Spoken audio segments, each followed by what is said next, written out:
Vanity के चलते भालू लड़की ने माता पिता को यह कहते हुए झूठ बोला कि उसे एक प्रसिद्ध विश्वविद्यालय में दाखिला मिल गया है और बाद में माता पिता के दिए खर्चे का उपयोग रिवाइज क्लास ज्वाइन करने में किया। माता पिता को शक न हो इसलिए उसने रात भर हाई स्कूल पाठ्यक्रम का अध्ययन करना शुरू कर दिया। उसने सोचा कि 1 साल की रिलीज के बाद वह परीक्षा पास कर लेगी, लेकिन फिर दोबारा असफलता का सामना करना पड़ा। निराश होकर उसने फिर कैंपस में घूमना शुरू कर दिया। जब अन्य लोग उसे पूछते तो वह खुद को फर्स्ट ईयर का नया छात्र बताकर झूठ बोलती थी। इसी दौरान उसे एक सीनियर से मुलाकात हुई। अगले दिन उस सीनियर ने उसे भोजन के लिए आमंत्रित किया। सहपाठियों ने उसे खुद को इंट्रोड्यूस करने को कहा और अपनी वैनिटी को बनाए रखने के लिए उसने कहा कि वह अमेरिका से आई एक इंटरनेशनल स्टूडेंट है।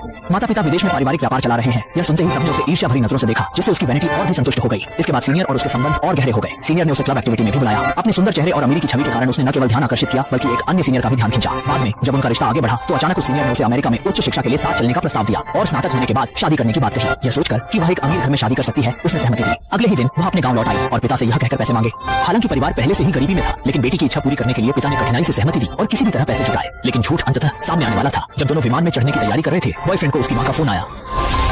यह मत करो, यह मत करो।